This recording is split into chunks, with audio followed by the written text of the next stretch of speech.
বন্ধু আশা করি আপনারা সকলেই ভালো আছেন। আমি জানি যে আপনারা যারা ভিডিও দেখছেন তারা অধিকাংশই কৃষকগণ, তারা আমাদের বন্ধু। অবশ্যই আপনারা ভালো থাকুন, সুস্থ থাকুন, আর সকলে মিলে কৃষিকাজের সঙ্গে যুক্ত থাকুন। কৃষিকাজ ছাড়া কৃষকদের আর কিছু উপায় থাকে না। আমি আজকে যে কথাটা বলতে চেয়েছি, আজকে যে বিষয়ে ভিডিওটি বানাতে চেয়েছি সেটা হচ্ছে শশা গাছ সম্বন্ধে। সাথী ফসল হিসাবে আমি আগেই বলেছি, সাথী ফসল হিসাবে করলা গাছ আছে আর শশা গাছ তার সঙ্গে লাগানো আছে।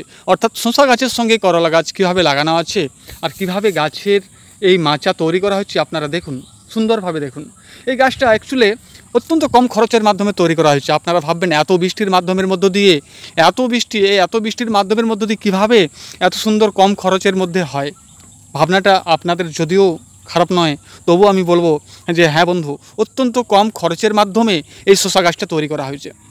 বীজ কিনেছি, আমি আপনাদেরকে আগের ভিডিও দেখেছি কীভাবে লাগাতে হয়, কীভাবে মাচা তৈরি করতে হয়, আর কীভাবে গাছ বেরোনোর পর কীভাবে তার প্রথম পরিচর্যা করতে হয়।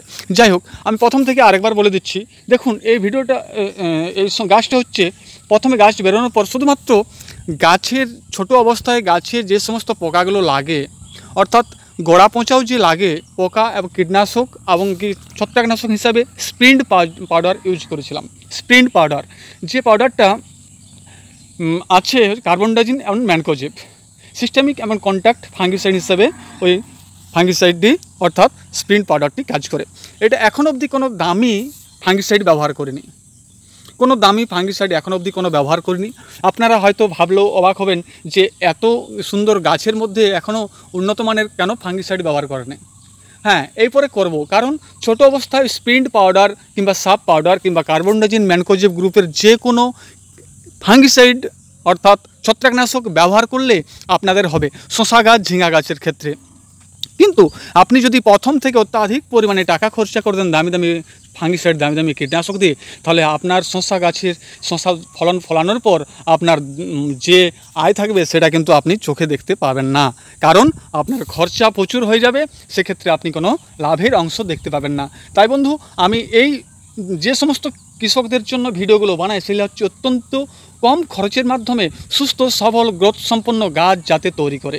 তাহলে আমি কী বললাম যে ছোট অবস্থা আমি স্প্রিন্ট কিংবা সাব পাউডার ইউজ করেছিলাম, তার সঙ্গে কীটনাশক হিসাবে ইমিডাক্লোপিড আর নিম তেল ব্যবহার করেছিলাম। ইমিডাক্লোপিড আর নিম তেল দিয়ে যে 2-4 পাতা হলো, আর 2-4 দিন 5 দিন পর আমি কাট আপ হাইড্রোক্লোরাইড যে 50% সেটা হচ্ছে 8 গ্রাম দিয়েছিলাম। তার সঙ্গে এসিফেট পাউডার ব্যবহার করেছিলাম 15 থেকে 20 গ্রাম। কারণ এই কীটনাশকটা ব্যবহার করলে আপনার যে পাতা মোড়া পোকাগুলো, সে পাতা মোড়ো পোকাগুলো চলে যাবে, আর আপনার বিভিন্ন গোত্রের সমস্ত ধরনের পোকা ওই ওষুধটা পাঞ্চিং করে তৈরি করলে কিন্তু চলে যাবে, স্প্রে করলে চলে যাবে।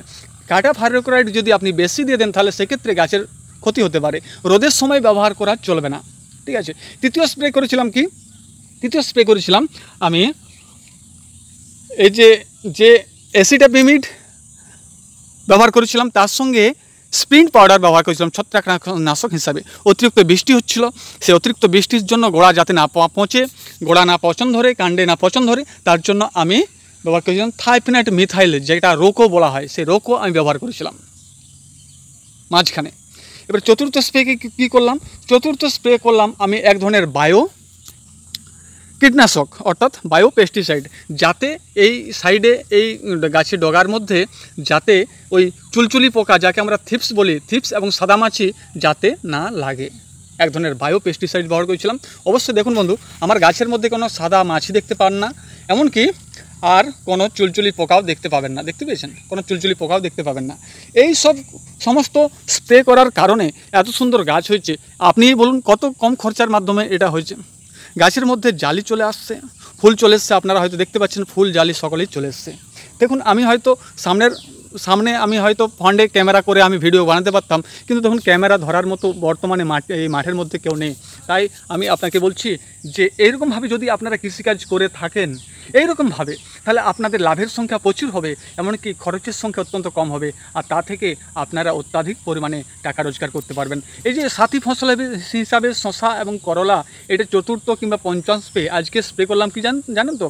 আজকে স্প্রে করলাম সিমুডিস আইসোসাইক্লোসিরাম যেটা বেগুনের ওষুধ, আমি বেগুন লাগানো হয়েছে, বেগুনের জন্য আনা হয়েছে সিমোডিস, সেই হিসাবে আমি আজকে সিমোডিস ইউজ করলাম পার ট্যাঙ্কিতে 6 থেকে 7 ml, অত্যন্ত কম খরচে।